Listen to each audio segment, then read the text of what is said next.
అందరికీ నమస్కారం.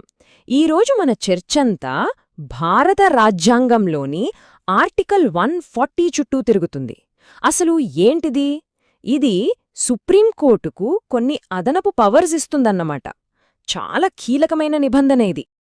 ఒక మాటలో చెప్పాలంటే సుప్రీంకోర్టంటే కేవలం తీర్పులు చెప్పే గది కాదు. అది మన దేశ న్యాయ వ్యవస్థ మొత్తానికి ఒక కంట్రోల్ రూమ్ లాంటిది. అంటే ఆలోచించండి, మొత్తం సిస్టమ్ను నడిపించే ఒక సెంట్రల్ పాయింట్. సరే, ఈ కంట్రోల్ రూమ్ ఎఫెక్టివ్గా పనిచేయాలంటే దానికి కొన్ని అదనపు టూల్స్ కావాలి కదా. అంటే కొన్ని స్పెషల్ పవర్స్, ప్రొసీజర్స్ అన్నమాట. వాటి గురించే మనమిప్పుడు మాట్లాడుకోబోతున్నాం. మరి ఈ అదనపు టూల్స్ అవసరాన్ని మన రాజ్యాంగం ఎలా తీర్చింది? దానికే సమాధానం ఆర్టికల్ 140. అవును, సుప్రీంకోర్టుకు అవసరమైన ఆ ఎక్స్ట్రా పవర్స్ ఇచ్చే రాజ్యాంగబద్ధమైన దారే ఈ ఆర్టికల్. సరే, ఈ అనుబంధాధికారాలు లేదా సప్లిమెంటల్ పవర్స్ అంటే ఏంటి? సింపుల్గా చెప్పాలంటే సుప్రీంకోర్టు తన పనుల్ని ఇంకా ఎఫెక్టివ్గా చేయడానికి పార్లమెంట్ ఒక చట్టం ద్వారా ఇచ్చే అదనపు అధికారాలు లేదా కొన్ని ప్రొసీజర్స్ అన్నమాట.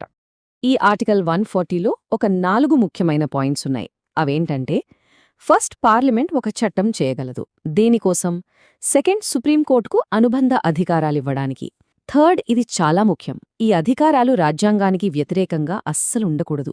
ఇక ఫైనల్గా అసలు దీని ఉద్దేశమేంటంటే కోర్టు తన పనిని ఇంకా సమర్థవంతంగా చేసుకోవడానికి హెల్ప్ చేయడమే. అసలు మన రాజ్యాంగ నిర్మాతలు ఈ ఆర్టికల్ను ఎందుకు పెట్టారు? దీని వెనుక ఉన్న లాజిక్ ఏంటి? ఒకసారి చూద్దాం. దీనికి ముఖ్యంగా 3 కారణాలు కనిపిస్తాయి. మొదటిది, ఒక టూల్ బాక్స్ లాంటిది. అంటే రాజ్యాంగం ఇచ్చిన బేసిక్ పవర్స్కి రియల్ వరల్డ్లో ఏమైనా గ్యాప్స్ వస్తే వాటిని ఫిల్ చేయడానికి ఇది ఉపయోగపడుతుంది. రెండోవది, ఒక రక్షణ కవచంలా పనిచేస్తుంది.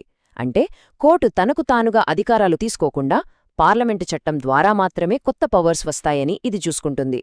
ఇక మూడవది, సామర్థ్యం పెంచడం. అంటే తీర్పుల అమలుకి, ప్రొసీజర్స్కి ఒక లీగల్ సపోర్ట్ ఇవ్వడమన్నమాట. ఇప్పుడు మనం ఈ ఆర్టికల్లో ఉన్న అత్యంత కీలకమైన పాయింట్కొస్తున్నాం. అదే, దీనికున్న లిమిట్స్, దీనికున్న సేఫ్గార్డ్స్. రాజ్యాంగం ఒక గీత గీసింది. ఆ గీత ఏంటో చూద్దాం. మరి ఈ అధికారానికి ఏమైనా హద్దులున్నాయా? లేకపోతే ఇది అన్లిమిటెడ్ పవరా? సమాధానం చాలా క్లియర్.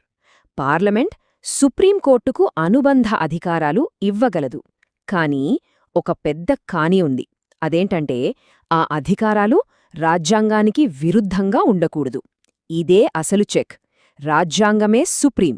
ఆ గీతను పార్లమెంట్ దాటడానికి వీల్లేదు. సరే,